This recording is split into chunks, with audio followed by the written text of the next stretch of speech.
नमस्कार, मैं हूं ब्रजेश श्रीवास्तव और आप देख रहे हैं न्यूज वन इंडिया। इस वक्त हाथरस से एक बड़ी ब्रेकिंग आ रही है। सीधे उस ब्रेकिंग पर चलते हैं। न्यूज वन इंडिया के पास सेवादारों की एक कॉपी मौजूद है, एक एक नाम मौजूद है, फिर एफआईआर में पुलिस के पास नाम क्यों नहीं है, अज्ञात में क्यों दर्ज की गई है एफआईआर, बाबा का नाम एफआईआर में क्यों शामिल नहीं है, आखिर कौन है वो जो अभी भी बाबा को बचाने की कोशिशों में जुटा है, सैकड़ों मौतों के बाद भी क्यों नहीं खुली पुलिस और प्रशासन की नींद। बड़ा सवाल है। हाथरस में सत्संग में हुआ ये पूरा हादसा सैकड़ों लोगों को मौत की नींद सुला गया, लेकिन सैकड़ों लोगों की जान की वजह बना बाबा अभी भी सलाखों से बाहर है। अभी भी उसके खिलाफ एक एफआईआर का नाम तक नहीं है। और तो और सबसे बड़ी बात है, 78 आयोजक थे, 78 आयोजक इस पूरे आयोजन में थे, एक भी आयोजनकर्ता का नाम इस एफआईआर कॉपी में नहीं है। ये बड़े सवाल है। News one India TV screen पर लगातार वो एक एक नाम दिखा रहा है। न्यूज वन इंडिया के पास एक एक नाम मौजूद है उन आयोजकों का जिन्होंने इस पूरे आयोजन को, इस पूरे सत्संग को आयोजित किया था, उसके लिए भीड़ जुटाई थी, उसके लिए मैनेजमेंट किया था। बावजूद उसके एक भी आयोजक का नाम नहीं, सारे नाम अज्ञात में हैं। एफआईआर में सिर्फ एक सेवादार का नाम छोड़ करके बाकी कोई भी नाम मौजूद नहीं है। ऐसे में सवाल उठ रहा है, सैकड़ों लोगों को मौत की नींद सुलाने वाला बाबा, अब तक उसका नाम एफआईआर में क्यों नहीं है। बाबा ऐश के साथ, आराम के साथ, इत्मीनान के साथ पूरी रात अपने मैनपुरी के आश्रम में सोया और यहां चीत्कार होती रही, लोग कराहते रहे। आखिर पुलिस मौन क्यों है? आखिर क्यों बाबा के खिलाफ एफआईआर दर्ज नहीं है? ये देखिए टीवी स्क्रीन पर एक एक नाम आप पढ़ सकते हैं। एक एक नाम टीवी स्क्रीन पर हम लगातार दिखा रहे हैं। ये वो नाम है जो आयोजकों के नाम हैं। ये 78 आयोजक थे इस पूरे इस सत्संग को चालू करने में, सत्संग को ऑपरेट करने में, लेकिन एक भी आयोजक का नाम, सारे आयोजक भूमिगत हैं, सारे आयोजकों के फोन बंद हैं, कोई भी आयोजक सामने आकर के घटना की हकीकत बताने को तैयार नहीं है, कोई भी जिम्मेदारी लेने को तैयार नहीं है। सवाल यह है, अगर बाबा नहीं है गुनहगार तो फिर 121 मौतों का जिम्मेदार कौन है? आखिर किसने 121 जिंदगियां ले ली? किसने 300 से ज्यादा लोग जो जिंदगी और मौत के साथ जद्दोजहद कर रहे हैं, आखिर कौन है इतने लोगों की मौतों का जिम्मेदार? अगर बाबा जिम्मेदार नहीं, आयोजक जिम्मेदार नहीं, तो फिर कौन जिम्मेदार है? क्या प्रशासनिक तंत्र अपना नाम इस एफआईआर में दर्ज कराएगा? क्योंकि इस पूरे, अगर इस सत्संग अगर शमशान बना है तो इसमें जितनी जिम्मेदारी आयोजकों की है, इस बाबा की है, उतनी ही जिम्मेदारी प्रशासनिक तंत्र की है। एफआईआर में लिख रहे हैं कि 80,000 लोगों की अनुमति थी और 2.5 लाख लोग आ गए। कहां था आपका इंटेलिजेंस? कहां थी आपकी खुफिया पुलिस? कहां था आपका पूरा तंत्र? क्या कर रहा था? आखिर क्यों नहीं? 2.5 लाख लोग जब आए तो आयोजकों से पूछा गया कि इनका मैनेजमेंट कैसे करेंगे? सिर्फ 40 पुलिस वाले 2.5 लाख लोगों को कैसे काबू में कर पाएंगे? क्या इसका जवाब है किसी के पास?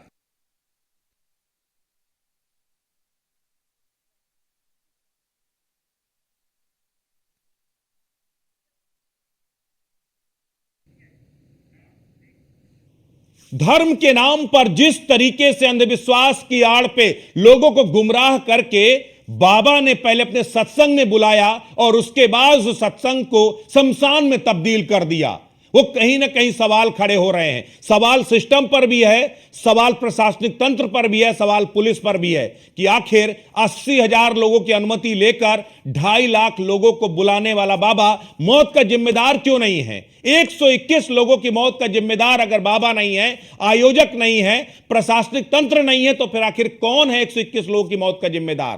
किसने 121 लोगों को मौत की नींद सुला दिया? हमारे साथ हमारे 2 संवाददाता मौजूद हैं। अतुल हमारे साथ मौजूद हैं हाथरस से और इसके साथ वर्षा शाही मैनपुरी से। मैनपुरी में वो जगह है जहां पर बाबा के होने की संभावना, कहा जा रहा पूरी रात बाबा इसी मैनपुरी के अपने आश्रम में रहा। वर्षा, सबसे बड़ा सवाल यह है कि 121 लोगों को मौत की नींद सुलाने वाला बाबा चैन की नींद कैसे सो पाया।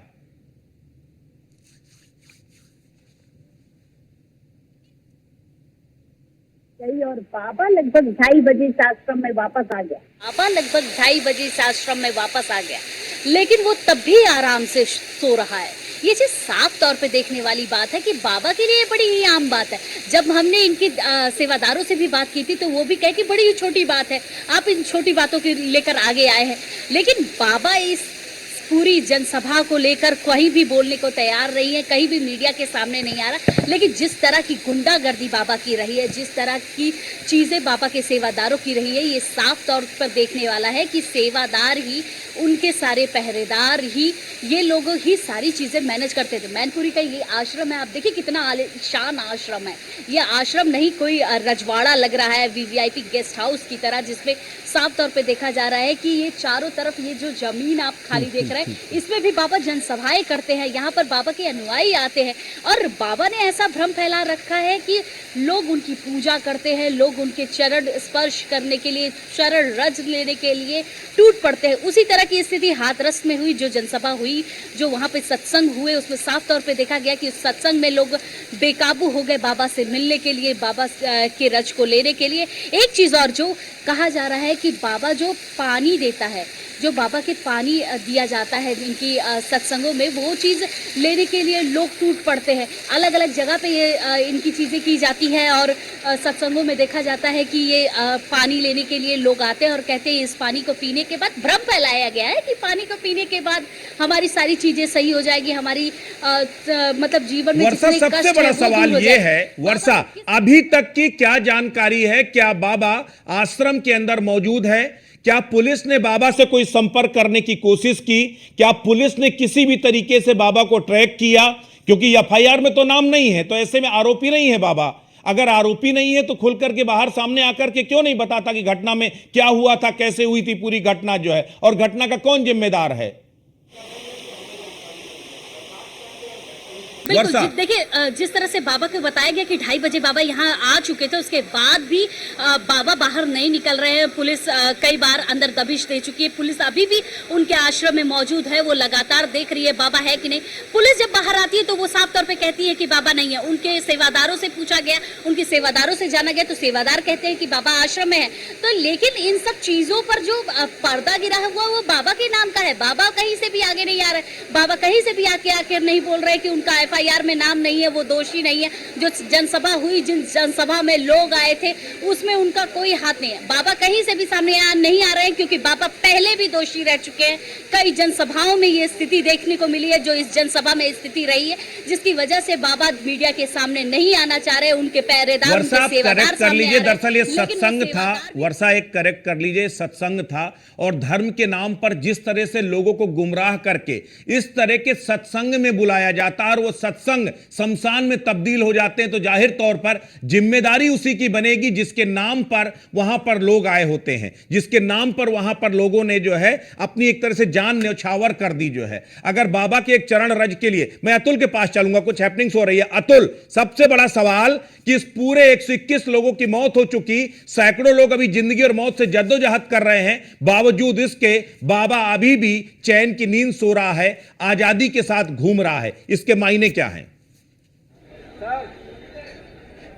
देखिए ब्रजेश जी, कहा जा सकता है कि जिस तरह से हाथरस में बड़ा कांड हुआ है, बड़ा हादसा हुआ है, उसी बीच अगर बात की जाए तो अभी तक बाबा फरार है, पुलिस की गिरफ्त में नहीं है। दूसरा सवाल यह है कि पुलिस ने बाबा का नाम एफआईआर में नहीं डाला है। 22 लोगों के खिलाफ यहाँ मुकदमा दर्ज हुआ है, एफआईआर दर्ज हुई है, जिसमें एक व्यक्ति का नाम है अज्ञात में दर्ज किया गया है। उसी बीच अगर बात की जाए 78 आयोजकों के नाम सभी टीवी चैनल पर न्यूज़ वन इंडिया सबसे पहले अपने दर्शकों को दिखा रहा है। 78 लोगों के नाम यहाँ पर आयोजक थे, बाबा का नाम था, लेकिन उसके बावजूद यहाँ पर थाना प्रभारी की तरफ से अज्ञात में मुकदमा दर्ज होता है। किसी भी तरह से अभी तक किसी व्यक्ति पर कोई कार्रवाई नहीं की जाती है। 121 मौत का आंकड़ा पहुंच चुका है। उसी बीच अगर बात की जाए, मुख्यमंत्री घायलों से मिलने के लिए जिला अस्पताल कुछ देर में पहुंचने वाले हैं, लेकिन दूसरी तरफ अगर बात की जाए हाथरस पुलिस की अगर बात की जाए तो कहीं ना कहीं बाबा पर अभी तक मेहरबान है और ये मेहरबानी बरकरार बने हुई है। कहा जा सकता लगता है कि बाबा की मेहरबानी जिस तरह से पुलिस यहाँ पर निभाती हुई नजर आ रही है। दूसरी तरफ अगर बात की जाए बाबा के अगर जो सेवादार हैं उनकी बात है, वो कहते हुए नजर आ रहे हैं, बार बार सेवादार यही कहते हुए नजर आ रहे हैं कि बाबा आश्रम में है। लेकिन पुलिस के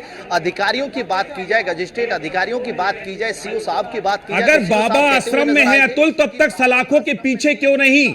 न्यूज वन इंडिया लगातार सवाल पूछ रहा है कि आखिर 121 मौतों का जिम्मेदार कौन है? अगर बाबा जिम्मेदार नहीं, आयोजक जिम्मेदार नहीं, पुलिस जिम्मेदार नहीं, प्रशासनिक तंत्र जिम्मेदार नहीं, तो आखिर 121 जाने गई कैसे? किसने 121 जाने ली हैं? हाथरस के अंदर आप एक एक पीड़ितों से बात कर रहे हैं। आप लोगों ने पूरी रात एक एक लोगों का दर्द सुना है, एक एक लोगों के दर्द में शामिल रहे हैं। न्यूज वन इंडिया लगातार एक एक मृतक के, एक एक घायल के परिजनों के दर्द में शामिल है और हम इसीलिए सवाल उठा रहे हैं कि आखिर इन 121 मौतों का जिम्मेदार कौन है? क्या कहते हैं पीड़ित, क्या कहते हैं जिनके परिवारों की जिंदगियां छिनी हैं? किसी का पति गया, किसी का बेटा गया, किसी की मां गई, किसी की पत्नी गई, ना जाने कितनी जिंदगियां छिन गई। आखिर जिम्मेदार कौन है? देखिए ब्रजेश जी, जिस तरह से अगर लोगों की बात की जाए, जो पीड़ित लोग हैं उन्होंने की बात की जाए, उन्होंने साफ तौर पर कहा है कि प्रशासन की बड़ी लापरवाही देखने को मिली है, जिला प्रशासन की विफलता रही है। उसी बीच अगर बात की जाए पुलिस प्रशासन की विफलता रही है। 40 पुलिसकर्मी 2.5 लाख जनता को रोकने के लिए लगाई जाती है, 2.5 लाख श्रद्धालुओं को रोकने के लिए यहाँ पर 40 पुलिसकर्मी तैनात किए जाते हैं। कहीं ना कहीं अगर बात की जाए, एक जनसभा की परमिशन की बात हो या किसी कार्यक्रम की परमिशन की बात हो, भारी पुलिस फोर्स तैनात किया जाता है। लेकिन इस बीच अगर बात की जाए, इतने श्रद्धालु आने की संभावना थी, कहीं ना कहीं आयोजकों की तरफ से बड़ी लापरवाही बरती गई है। पुलिस को क्यों नहीं सूचना दी गई? एलआईयू तंत्र की बात की जाए, खुफिया तंत्र की बात की जाए, क्या हाथरस का खुफिया तंत्र नाकारा है? क्या बेबस है?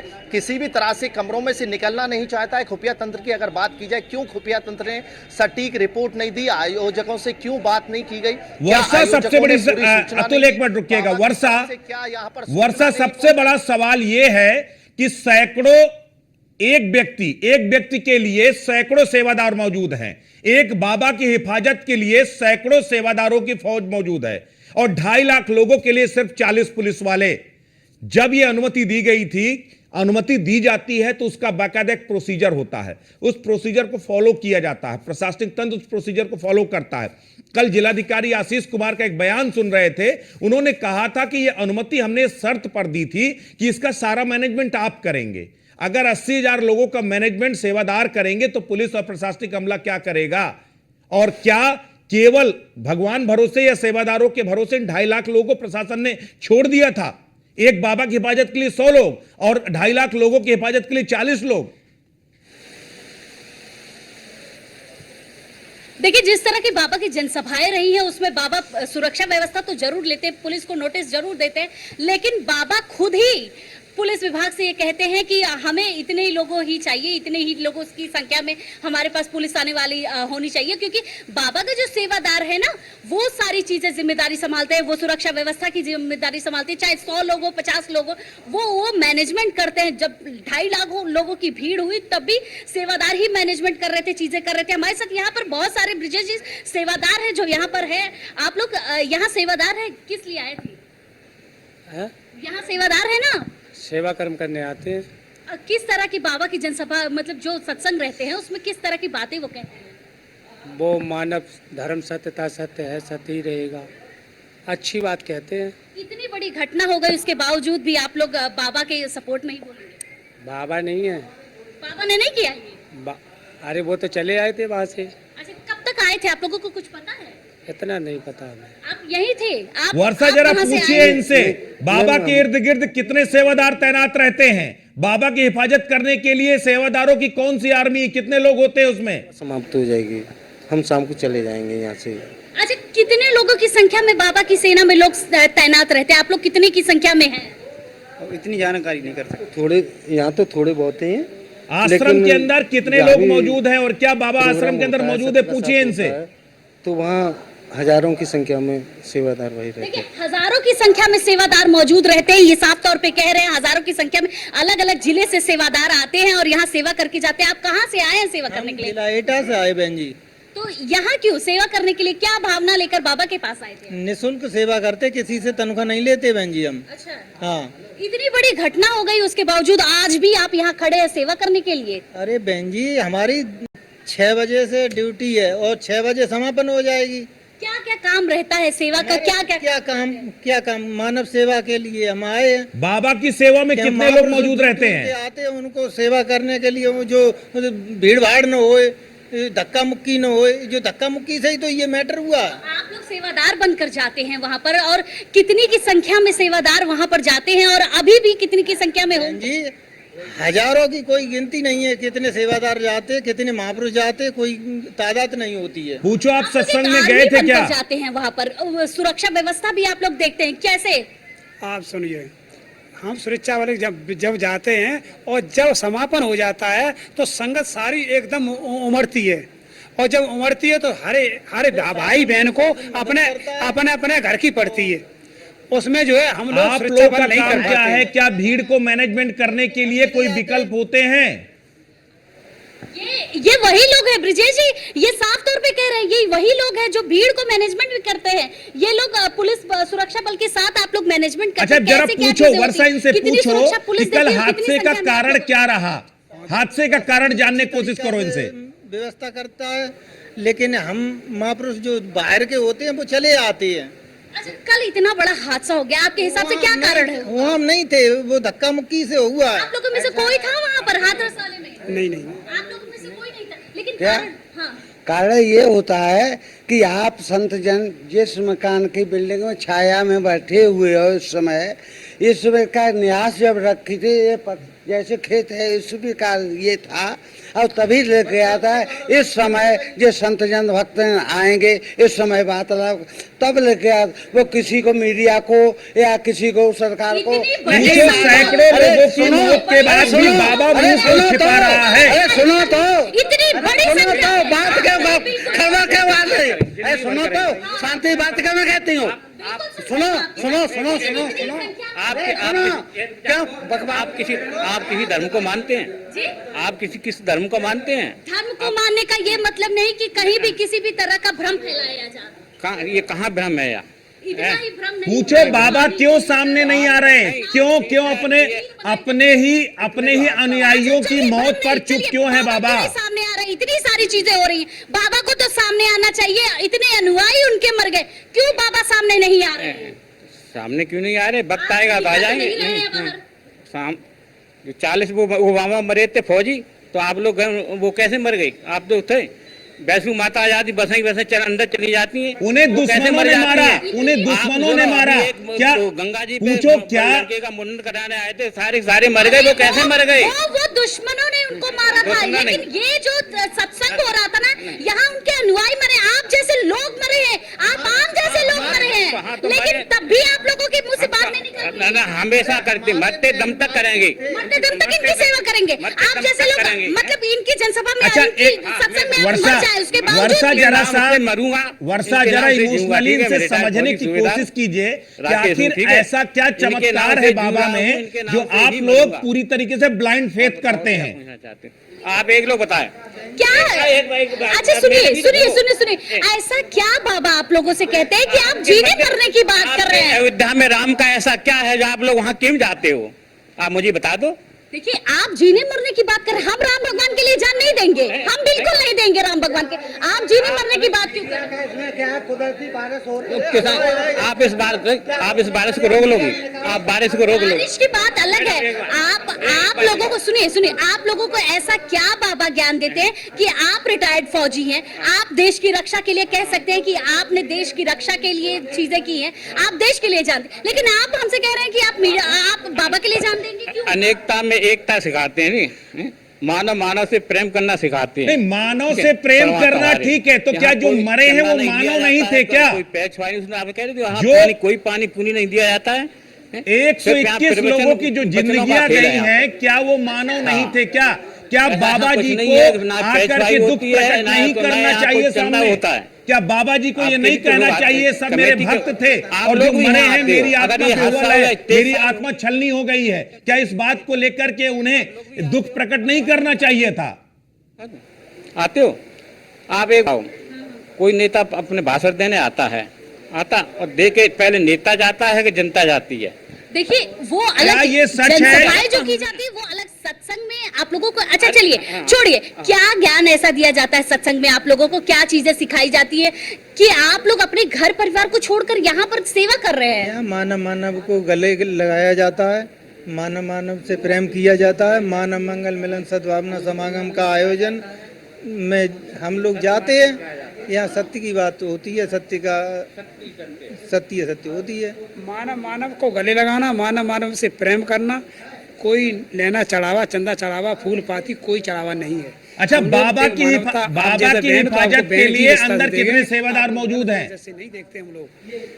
हम लोगों का जो है ये परमात्मा हमको सद मार्ग चला रहे हो, सद मार्ग पे चलेंगे, चाहे जान चली जाए। नया तो हुआ नहीं है ये प्रोग्राम। सदमार्ग है, ये शमशान का मार्ग है। जिस तरीके से ये सत्संग जो है पूरी तरीके से मौत का सत्संग में तब्दील हो गया, तो क्या बाबा सदमार्ग का आपको मार्ग दिखा रहा था या शमशान का?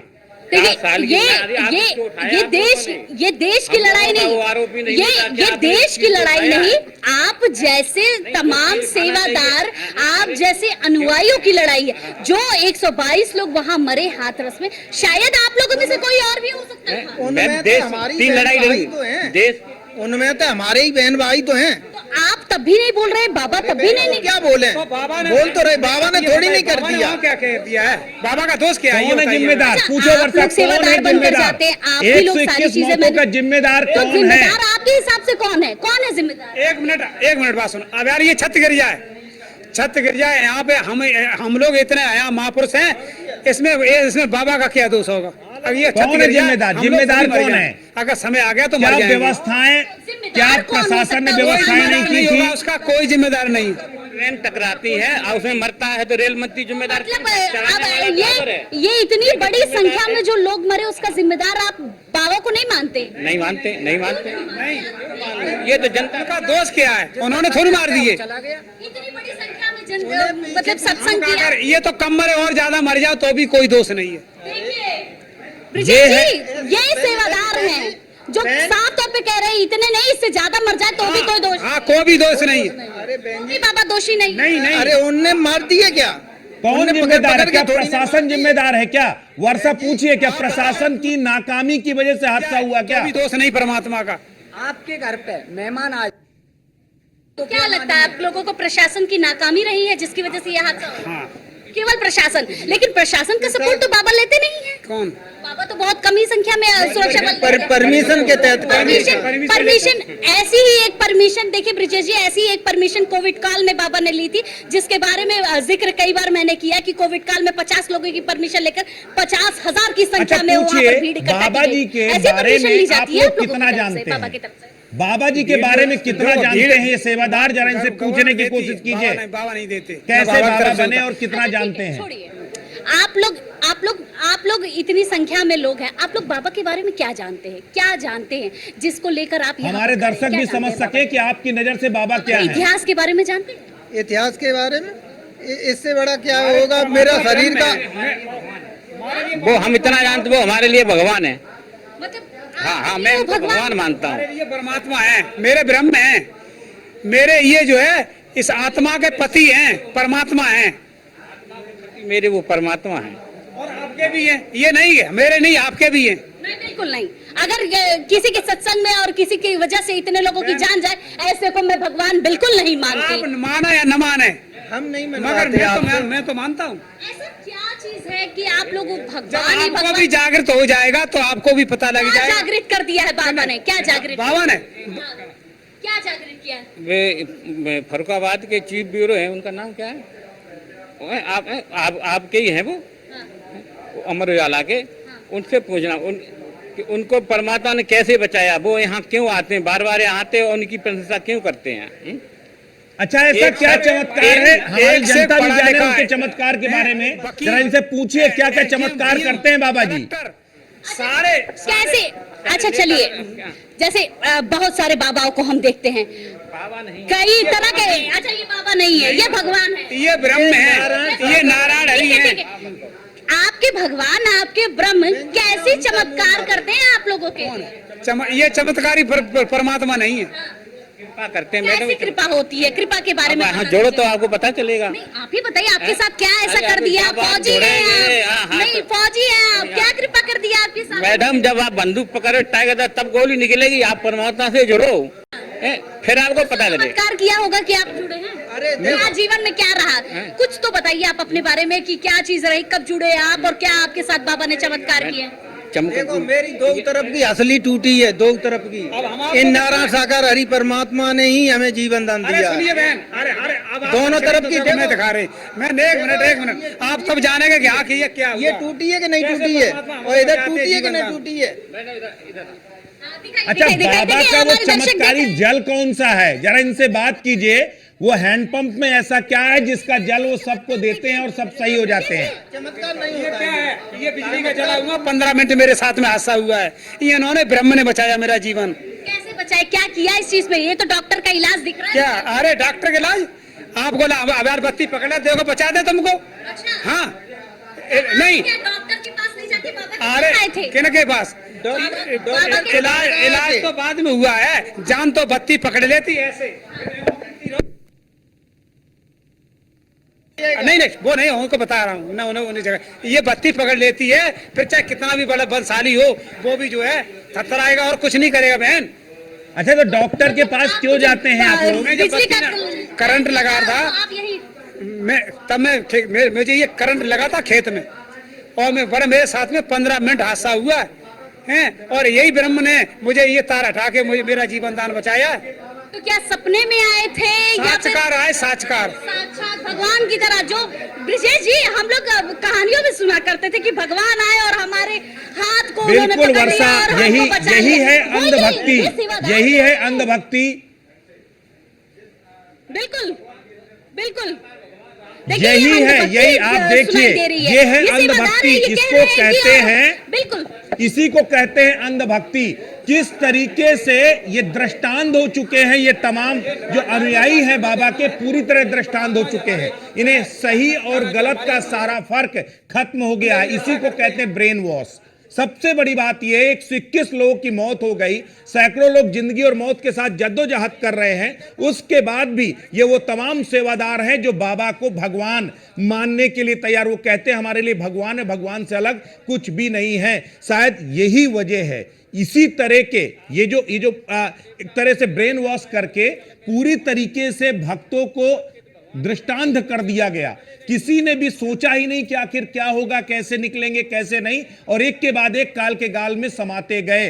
न्यूज वन इंडिया एक एक खबर दिखा रहा और सेवादारों के साथ, यानी बाबा के मैनपुरी के आश्रम में हमारी रिपोर्टर वर्षा ने शानदार रिपोर्टिंग की है और एक एक तथ्य से लोगों को रूबरू कराया है, एक एक हकीकत से रूबरू कराया है। और हम समझने की कोशिश कर रहे हैं कि कैसे ये जो सेवादार हैं ये बाबा की शैडो बन चुके हैं।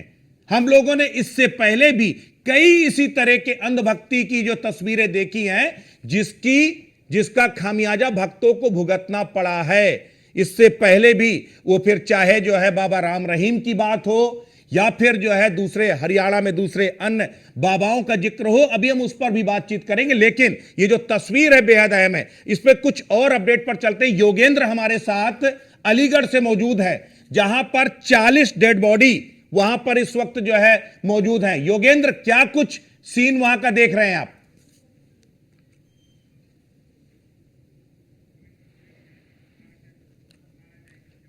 कृष्णा इस वक्त आगरा से हमारे साथ है। कृष्णा, आगरा की क्या तस्वीर है? एसएन मेडिकल कॉलेज में अभी कितने घायलों का इलाज चल रहा है और क्या कुछ तस्वीर देख पा रहे हैं?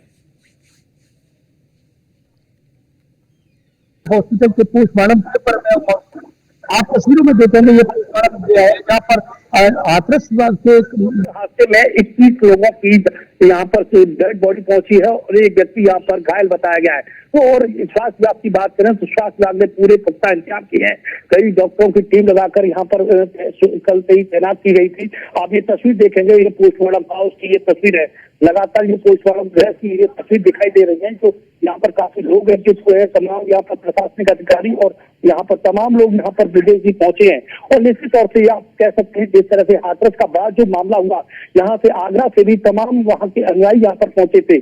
इस तरह से बताया जा रहा है जो हाथरस में बड़ा प्रशासन की लापरवाही चलते बड़ा जो लापरवाही हुई है। और ब्रिजेश जी सबसे महत्वपूर्ण बात यह है कि आगरा में भी कल एक सैया क्षेत्र में एक बड़ा आयोजन होने की तैयारी की जा रही थी, उस कार्यक्रम को निरस्त किया गया है। क्योंकि जिस तरह से आगरा में भी इससे पहले भी कई इस प्रकार के जो भोले बाबा सत्संग के नाम से कार्यक्रम होते रहे हैं, और जिस तरह से और ये पूरा कार्यक्रम सेवादार के माध्यम से किया जाता था।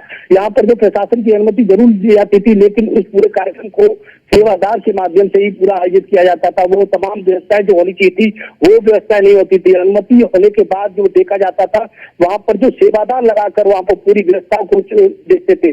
जिस तरह से हाथरस में जो प्रशासन की लापरवाही देखी गई, जिस तरह से ब्रिजेश जी सबसे महत्वपूर्ण बात यह है जिस अनुमति देने के बाद प्रशासन को तमाम चीजों को देखना चाहिए होता है। जिस तरह से पूरा मैप तैयार किया जाता है कि किस तरह से रूट डाइवर्ट होगा, किस तरह से इन आउट होगी, किस तरह से एग्जिट होगी, तमाम चीजें देखनी होती है। स्वास्थ्य विभाग की टीमें होती है, फायर विभाग की टीमें होती है, तमाम जगह इस तरह के कोई भी वहां पर हाथरस में वहां पर पुख्ता इंतजाम देखे नहीं निकली गए, जिसके चलते बड़ा हादसा हुआ है। जिसके और सबसे महत्वपूर्ण बात यह है कि यहाँ आगरा में भी जिस तरह से जो हजारों लोगों की यहाँ भीड़ लगती थी, और यहाँ पर जिस तरह से बाबा के बारे में देखा जा रहा है कि यहाँ जिस तरह से बाबा बताया जाता है, जिस तरह से बाबा की जो तैयारी होती थी उनके बाद 2-3 दिन पहले उन्हें खुद झाड़ू लगाने के लिए पहुंचते थे, खुद वहाँ की तैयारी देख करने के लिए पहुंचते थे। वो कहते थे हम श्रमदान करना चाहते हैं। जिस तरह खुद ही पूरा कार्यक्रम यहाँ सबसे बड़ी बात यह है कि एक के बाद एक सत्संगों के आयोजन हो रहे हैं, किसी ने। और इस वक्त एक बड़ी ब्रेकिंग आ रही है, बड़ी ब्रेकिंग इस वक्त हाथरस हादसे से जुड़ी हुई बड़ी ब्रेकिंग। आगरा के पोस्टमार्टम हाउस में 21 शव पहुंचे हैं। आगरा के पोस्टमार्टम हाउस में 21 शव पहुंचे हैं। अलीगढ़ के पोस्टमार्टम हाउस में भी पहुंचे हैं शव। स्वास्थ्य विभाग व्यवस्थाओं में जुटा है। बड़ी संख्या में डॉक्टरों की ड्यूटी लगाई गई है जिससे पोस्टमार्टम में देरी ना हो। तो आगरा, अलीगढ़, एटा, हाथरस, हर जगह शव ही शव नजर आ रहे हैं। हर जगह पोस्टमार्टम के लिए वहां पर शवों की भरमार है। आगरा में 21 शव पोस्टमार्टम के लिए पहुंचे हुए हैं, जबकि 40 शव अलीगढ़ में पहुंचे हुए हैं। कल पूरी रात एटा में भी बाकायदा पोस्टमार्टम हुए हैं और डेड बॉडी को डिस्चार्ज किया गया है। स्वास्थ्य विभाग पोस्टमार्टम के लिए तमाम व्यवस्थाओं में जुटा है। डॉक्टरों की बड़ी संख्या में ड्यूटी लगाई गई है। तो इस वक्त की हाथरस हादसे से जुड़ी हुई बड़ी ब्रेकिंग, लगातार पोस्टमार्टम में देरी ना हो इसके लिए पुख्ता इंतजाम किए जा रहे हैं। डॉक्टरों की बड़ी संख्या में तैनाती की गई है। आगरा में 21 शव, अलीगढ़ में 40 शव, जबकि देर रात अगर देखा जाए तो एटा से भी 27 शवों को वहां से पोस्टमार्टम करके डेड बॉडी को परिवार को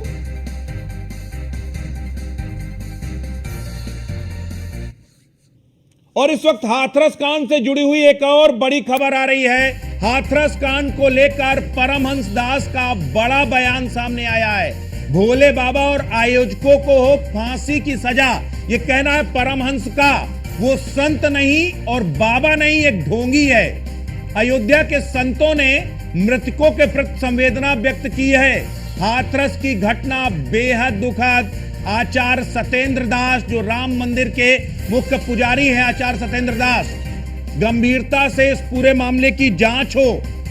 आचार्य सत्येंद्र दास और बाबा नहीं है, वो एक ढोंगी है। ये बड़ा अटैक किया है परमहंस दास ने। सीधे तौर पर कहा है कि ऐसे ढोंगी बाबा को फांसी की सजा होनी चाहिए। हाथरस कांड को लेकर के परमहंस दास का बड़ा बयान सामने आया है। अयोध्या के संतों ने भर्त्सना की है इस पूरे आयोजन की। भोले बाबा और आयोजकों को फांसी की सजा हो। परमहंस दास वो संत नहीं, बाबा नहीं, एक ढोंगी है। किस तरीके से भक्तों को गुमराह करके उन्हें मौत के मुहाने पर ले जाके खड़ा कर दिया। 121 लोगों को मौत की नींद सुला दिया और अब उसके बाद आश्रम में बैठ करके वहां पर छिपा हुआ बैठा है। एक और बड़ी खबर इस वक्त आ रही है। बीजेपी प्रदेश अध्यक्ष भूपेंद्र चौधरी हाथरस जाएंगे।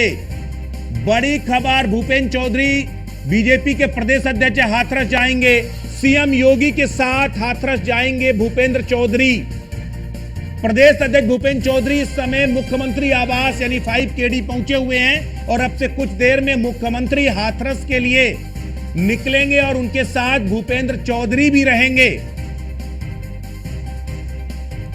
बेहद ही भयावह घटना है, बेहद ही बड़ा हादसा है। 121 लोगों की जानें गई हैं और मुख्यमंत्री पूरी रात लगातार मॉनिटर कर रहे थे, इस पूरे अधिकारियों को हिदायत देते रहे और अब खुद 5KD से कुछ पलों में निकलने वाले हैं मुख्यमंत्री। सीधे हाथरस जाएंगे, वहां घायलों का हाल जानेंगे, इसके साथ ही इस पूरी घटना की तह तक जाने की कोशिश करेंगे। हर तरफ मातम, हर तरफ कराह और हर तरफ चीत्कार सुनाई दे रहा है। हाथरस सत्संग हादसे से जुड़ी एक और बड़ी अपडेट न्यूज़ वन इंडिया लगातार आपको दे रहा है। सूरजपाल उर्फ भोले बाबा को पुलिस ने हाउस अरेस्ट किया है, यह अब तक की सबसे बड़ी खबर। सूरजपाल उर्फ भोले बाबा को पुलिस ने हाउस अरेस्ट किया है। आश्रम की गतिविधि पर पुलिस ने रोक लगा दी है। तो सूत्रों के हवाले से बड़ी खबर, आश्रम में मौजूद बाबा और उसके भक्तों को रोका, किसी भी वाहन और भक्त को नहीं निकलने दे रहे हैं। पुलिस ने बाबा को ले जाने के लिए बड़े वाहन बुलाए। मैनपुरी पुलिस प्रशासन बड़ी तादाद में मौके पर मौजूद है। न्यूज़ वन इंडिया लगातार सवाल उठा रहा था कि आखिर बाबा पर मेहरबानी कब तक, और आखिरकार अब प्रशासन एक्शन में आया है। मैनपुरी पुलिस बड़ी तादाद पर आश्रम के बाहर मौजूद है। आश्रम को में बाबा को हाउस अरेस्ट कर दिया गया है। बड़े वाहन बुलाए जा रहे हैं। बाबा को संभवतः सूरजपाल और भोले बाबा को पुलिस ने हाउस अरेस्ट किया है। सूत्रों के हवाले से अब तक की सबसे बड़ी खबर, आश्रम की गतिविधि पर पुलिस ने रोक लगाई है। आश्रम के अंदर जाने से और आश्रम से बाहर आने पर पूरी तरह से रोक लगा दी गई है। इस वक्त की सबसे बड़ी खबर, न्यूज़ वन इंडिया लगातार सवाल उठा रहा था कि अगर बाबा मौत का गुनहगार नहीं तो कौन है 121 मौतों का जिम्मेदार, और आखिरकार पुलिस का एक्शन सामने आया है। सोर्सेस के हवाले से बड़ी खबर है, मैनपुरी में आश्रम में ही हाउस अरेस्ट किया गया है बाबा को। आश्रम के बाहर बड़ी तादाद में पुलिस मौजूद है, बड़े वाहन बुलाए गए हैं।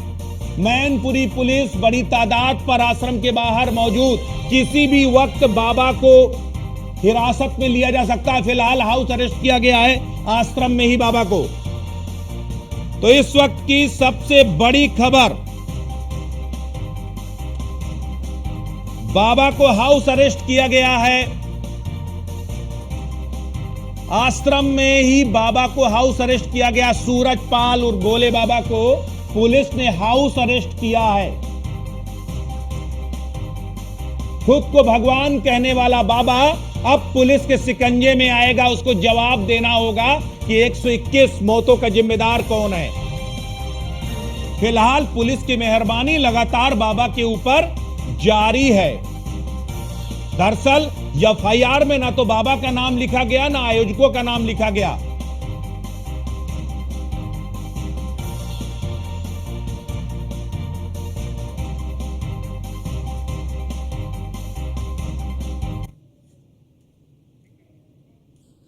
तो लगातार जो अंधश्रद्धा का चक्रव्यूह है उसमें किस तरह 121 जानें चली गई और अब हर तरफ शवों के अंबार नजर आ रहे हैं, हर तरफ चीत्कार नजर आ रही है, कराह नजर आ रही है, दुख और दर्द का समंदर नजर आ रहा है। योगेंद्र हमारे साथ अलीगढ़ से मौजूद हैं। योगेंद्र, 40 डेड बॉडी इस वक्त पोस्टमार्टम हाउस में हैं।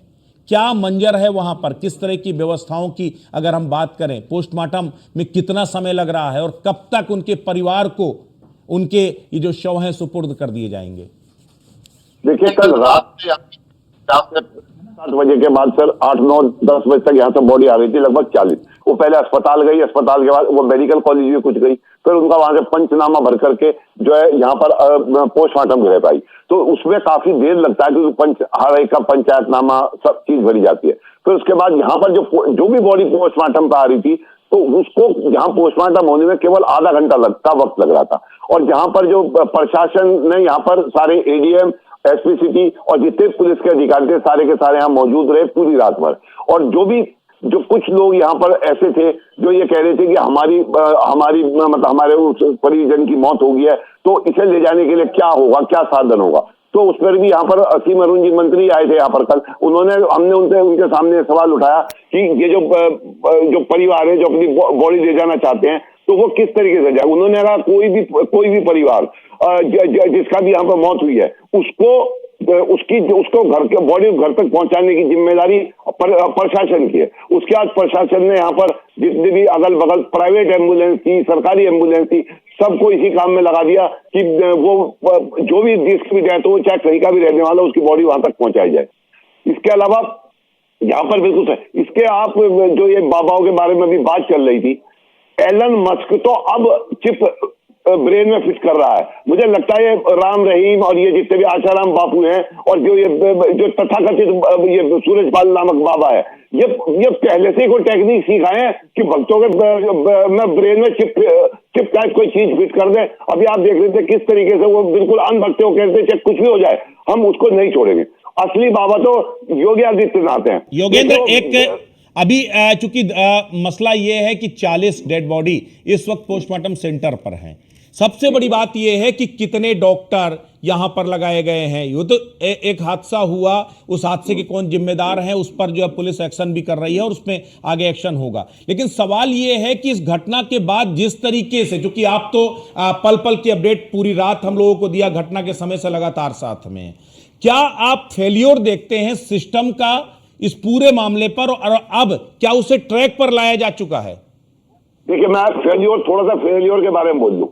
फेल्योर सबसे बड़ा यह है कि जो भी वहां के अधिकारी है वो बिल्कुल इनको परमिशन नहीं देनी चाहिए थी। आपको मैं कल वहां के अस्पताल की बात बताऊं, मैं अस्पताल में एक एसडीएम घूम रही थी। हमने कहा जी मैडम क्या बताइए क्या हुआ, बोले मैं एसडीएम हूं, यानी कि उनका साफ साफ ये कहना था कि मेरा अस्पताल से कोई मतलब नहीं, आप डॉक्टर से बात करो। हमने डॉक्टर से बात की तो उन्होंने कहा कि नहीं आप प्रभारी से बात करो। उसके बाद जो मंत्री लक्ष्मी नारायण जी आ गए उनसे हमने बात करी। तो इस तरीके से, और सबसे बड़ी बात आपको एक बात बता दूं जो मैं बड़ी आश्चर्यजनक लगी, उस अस्पताल में ऑक्सीजन का प्लांट लगा हुआ है और वहां पर आराम से अगर वो चालू होता बहुत सारे मरीजों की जान बचाई जा सकती थी, लेकिन वो चालू और सबसे बड़ी बात उस अस्पताल में बिजली भी नहीं थी।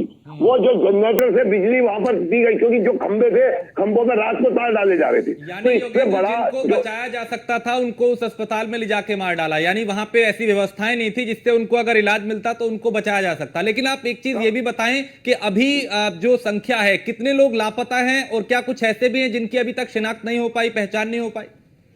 देखिए काफी बड़ी संख्या में शिनाख्त हो गई है, लेकिन बहुत से बच्चे या जो बहुत सी महिलाएं जो आगरा से कहीं से आई थी तो उनके परिजन जरूर अपने बच्चों को ढूंढ रहे थे और सब काम कर रहे थे, लेकिन वो इतनी बड़ी संख्या नहीं, वो कम से कम 20-25 के करीब होगी, लेकिन 100 के करीब शवों की शिनाख्त होगी। क्योंकि हम यहाँ पोस्टमार्टम हाउस में हमारे पीछे पोस्टमार्टम हाउस है, लगभग हर एक के साथ उसके परिजन है। महिलाएं रात भर बैठी रही हैं जो अपनी बॉडियों को लेकर यहाँ पर थी।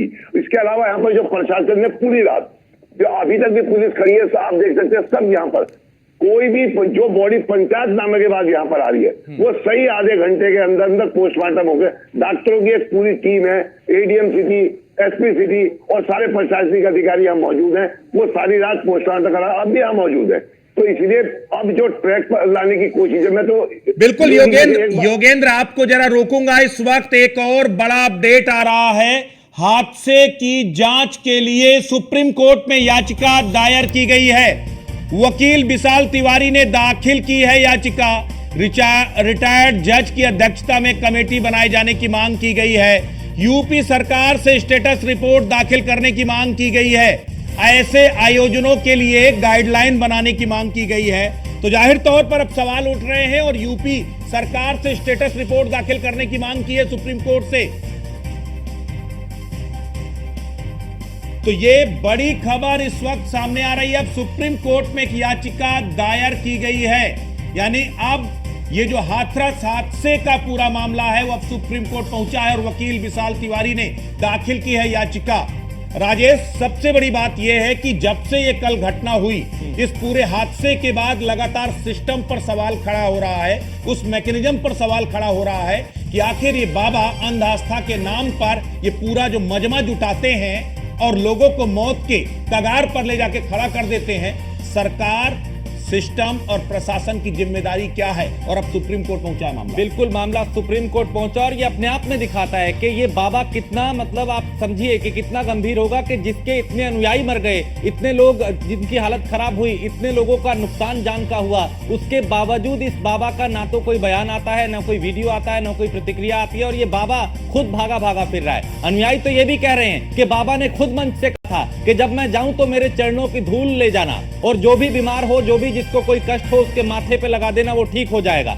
हजारों की संख्या में वहां लोग थे, बाबा के चरण छूने के लिए, उनके चरणों की धूल लेने के लिए वहां पे लोग गए, ऐसा भी कहा जा रहा है। और तभी भगदड़ हुई और उस भगदड़ का नतीजा हमारे सामने है। सवाल यही कि उसके बावजूद भी आखिर इस बाबा को अब भी बचाने की कोशिश की जा रही है। एफआईआर दर्ज होती है लेकिन बाबा का नाम उस एफआईआर में नहीं होता। अब भले ही शिकंजा कसा जाए, लेकिन सवाल यही है कि क्या अब भी इस बाबा को कोई बचाने की कोशिश कर रहा है? क्यों आखिर अब तक इस बाबा की गिरफ्तारी नहीं हुई? क्योंकि पहला मामला नहीं है, इस बाबा पे पहले भी कई आरोप लग चुके हैं। सवाल यही कि आखिर सिस्टम जिसने अनुमति दी, क्या ये जाके देखा था कि अगर आपने 80,000 लोगों की अनुमति दी है तो वहां की व्यवस्थाएं क्या है, वहां पे मेडिकल फैसिलिटी क्या है, वहां की सुरक्षा व्यवस्था कैसी करनी होगी? 2.5 लाख लोग आ जाते हैं, प्रशासन आंखें बंद करके बैठा रहता है। सवाल प्रशासनिक अधिकारियों पे राजेश, भी है। कल जब हम लोग चर्चा कर रहे थे इस पूरी घटना का, हम लोगों ने न्यूज वन इंडिया ने पल पल का अपडेट दर्शकों को दिखाया, तमाम अव्यवस्थाओं की पोल खोली।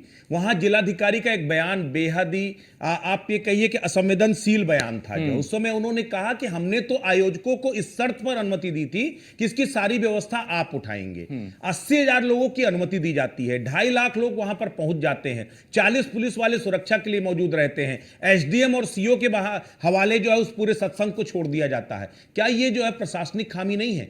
बिल्कुल, ये अपने आप में बहुत बड़ी बात है कि अगर आपने परमिशन दी और उसमें 80,000 लोगों की आपने अनुमति दी, तो क्या वहां पे जाके आपने सबसे पहले देखा कि भाई कितनी जगह है, कितने लोग आएंगे, वहां पे डॉक्टर्स कैसे रहेंगे, मेडिकल फैसिलिटी क्या रहेगी, गर्मी इतनी है क्या इंतजाम रहेंगे, सुरक्षा के क्या इंतजाम रहेंगे? 2.5 लाख लोग वहां आ जाते हैं, आपने इजाजत 80,000 की दी, क्या वहां पे जाने की कोशिश की, देखने की कोशिश की? क्योंकि बताया यह भी जा रहा है कि जाम की स्थिति थी, ट्रैफिक था, हर तरफ लोग ही लोग थे, हाईवे तक जाम था और ये जो भगदड़ मची उसका कहीं ना कहीं सबसे बड़ा गुनहगार या जिम्मेदार आप कह सकते हैं तो वो जिला प्रशासन था, जिलाधिकारी थे और वो पुलिस अधिकारी थे जिनकी जिम्मेदारी थी वहां पे व्यवस्थाओं को देखना, वहां की सुरक्षा को पुख्ता करना। सब कुछ जो सेवादार थे उनके भरोसे छोड़ दिया, बाबा के भरोसे छोड़ दिया, सब कुछ राम भरोसे छोड़ दिया। नतीजा हमारे सामने है। लोगों की सबसे बड़ी बात यह है कि इतनी बड़ी घटना हो गई, उसके बाद न्यूज वन इंडिया 78 उन आयोजकों के नाम दिखा रहा है, एक के बाद एक हम लोग तमाम आयोजकों के नाम दिखा रहे हैं। हमारे पास नाम है, आम जनमानस में वो नाम है। फिर पुलिस की एफआईआर में जो एसआई की तरफ से एफआईआर दर्ज कराई गई, उस एफआईआर, ये देखिए न्यूज वन इंडिया लगातार वो एक एक नाम दिखा रहा है कि वो 78 नाम जो आयोजक थे जिन्होंने इस पूरे आयोजन को जो है एक तरह से जो आयोजित किया था। तब भला पुलिस को ये नाम क्यों नहीं दिखाई देते? इन सब का नामनेट क्यों नहीं किया गया?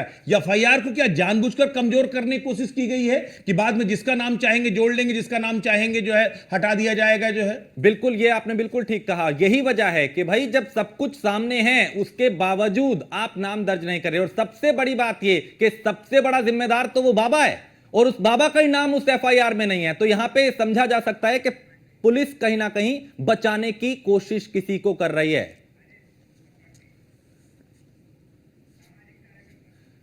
तो रूपा पांडे जी हमारे साथ जुड़ी हैं, सामाजिक कार्यकर्ता है। रूपा जी, ये जो कल का हादसा हुआ हाथरस में, जो हाहाकार जिससे पूरे देश में मच गई, इसको किस तरीके से देखा जाए? क्योंकि एक बाबा जो अनुयायियों को बुलाता है, हजारों लाखों लोग वहां पे इकट्ठा हो जाते हैं, एक हादसा होता है, बाबा की चुप्पी रहती है। इस पूरे घटनाक्रम को लेकर आप क्या कहना चाहेंगे? देखिए, सबसे पहले तो मैं बहुत विनम्रता से श्रद्धांजलि देना चाहूंगी उन सारे श्रद्धालुओं को जो मृतक हुए। और कहीं ना कहीं प्रशासन की चूक हमेशा से ऐसी रही और ये हमेशा से देखा गया है कि जितनी की परमिशन दी जाती है उससे कई गुना ज्यादा भीड़ इकट्ठी हो जाती है और ऐसे भगदड़ में दर्दनाक मौतों के बहुत से ऐसे हादसे आए हैं। और उनमें जब पड़ताल होती है तो पाया जाता है कहीं ना कहीं से फेलियर जो है सिस्टम का ही निकल कर आता है। बाकी जनमानस की बात अगर जहां देखी जाए तो देखिए, सबसे ज्यादा संख्या महिलाओं की, मृतकों में सबसे ज्यादा महिलाएं पाई गई हैं, कुछ बच्चे हैं और शायद एक पुरुष की कहीं अभी बात बताई जा रही है, लेकिन सर्वाधिक महिलाएं थी। तो मुझे लगता है कि ये जो धर्म के नाम पर किसी भी धर्म के में देख लीजिए, कोई बाबा है या मौलवी है, ये अंधविश्वास जो है, इसके चलते वहां पर इकट्ठे होते हैं। और ये पढ़ाई लिखाई, ये शिक्षा का कुछ अभाव है क्या, कि आज भी महिलाएं बाबाओं के चक्कर में पड़ जाती है। ठीक है रूपा जी, 1 मिनट में आपको रोक रहा हूं। मंत्री असीम अरुण कुछ कह रहे हैं, उनको एक बार सुन लेते हैं, मैं आपके पास लौटता हूं। कार्रवाई की जाएगी, किसी को भी बख्शने का प्रश्न नहीं उठता, लेकिन जांच में थोड़ा सा समय लगता है। वो जांच शुरू हो गई है और अभी पहले 24 घंटे हमारी चुनौती ये है कि हम घायलों को सही उपचार दिला पाएं, जो हमने दिला दिया है।